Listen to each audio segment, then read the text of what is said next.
మరి మీన రాశి వారికి గురువు మార్పు వలన ఎటువంటి ప్రభావం పడే అవకాశం ఉందంటారు? ముఖ్యంగా మీనరాశి వారికి గురువు యొక్క అనుగ్రహం ఉన్నప్పటికీ కూడా ఏలినాటి శని ప్రభావం నడుస్తుంది కాబట్టి వాళ్ళకు కూడా కాస్త గడ్డు కాలమే అని చెప్పుకోవచ్చు. ఫైనాన్షియల్ పరంగా బాగానే ఉంటారు, కానీ ఆరోగ్యపరంగా క్షీణించిపోవడము, లేదు అనంటే మానసిక చింతన పెరిగిపోవడము, శత్రుత్వం ఏర్పడము, లేదు అనంటే ప్రతి ఒక్క పనిలో ఏదో ఒక అడ్డంకులు రావడము, భార్యాభర్తల మధ్య ఏదైనా ఇబ్బందులు విభేదాలు రావడము, అంటే కుటుంబ పరంగా అలాగే వ్యక్తిపరంగా లేదా శత్రువుల పరంగా చాలా తీవ్రమైనటువంటి ఇబ్బందులు ఎదుర్కొంటారు.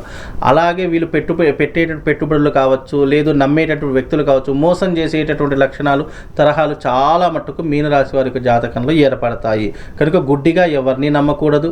ఫైనాన్షియల్ విషయంలో అంటే డబ్బుల విషయంలో సొంత అన్నైనా కట్టుకున్న భర్త అయినా, లేదు అని అంటే కనుక రక్త సంబంధికులైనా చాలా క్లియర్ కట్గా ఉండేటటువంటి ప్రయత్నం చేసుకోవాలి.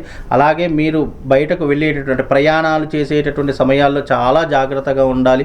ఎందుకు అనంటే కనుక శని జాతకంలో ఎంటర్ అయితే కనుక అందులోని ఏలినాటి శని ఒక్కసారి ప్రారంభమైందంటే శరీరాన్ని దెబ్బతీస్తూ ఉంటాడు, అలాగే మనస్సుని గాయపరుస్తూ ఉంటాడు, డబ్బు సంపాదించినట్టు తీసుకొని వెళ్ళిపోతూ ఉంటాడు. అలాగే వీలైనంత వరకు ఈ యొక్క మీనరాశి వారికి ఫలితాలు అనేటువంటివి ఎంత కష్టపడ్డా కూడా ఫలితం అనేటువంటి జీరో కాడికే వస్తూ ఉంటుంది. అందుకే మీనరాశి వారికి చాలా జాగ్రత్తగా ఉండేటటువంటి ప్రయత్నం ఇది. అలాగే చాలా గడ్డు కాలం అని కూడా చెప్పుకోవచ్చు. గురువు యొక్క అనుగ్రహం ఉన్నప్పటికీ ఏలినాటి శని ప్రభావం వల్ల కర్మ ఫలితాన్ని అనుభవించేటటువంటి యోగ. చాలామంది అనుకుంటారు నేను రోజు గుళ్ళకు వెళ్తాను, రోజు దేవుడిని దర్శిస్తాను, రోజు అక్కడికి వెళ్తాను.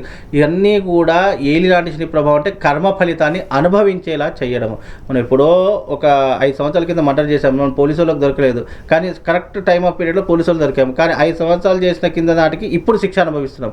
అలాగే కర్మ కూడా అలాగే ఉంటుంది. మనం గత జన్మలో చేసిన కర్మ ఫలితము తప్పించుకుంటున్నామని అనుకోకూడదు. అది ఈ జన్మలో శరీరాన్ని కష్టపెడుతుంది, మానసిక చింతన అనుభవించేలా చేస్తుంది. అదే కర్మ ఫలితం యొక్క అంటే కర్మను అనుభవించేలా చేసేటటువంటి పరిస్థితులు ఈ రాశి వారికి ఇప్పుడు మొదలవుతాయండి. సో మరి ఇంత ఇబ్బందికరమైన పరిస్థితులు ఉన్నాయి కాబట్టి ఎలాంటి జాగ్రత్తలు తీసుకోవాలి, పరిహారాలు ఏంటి?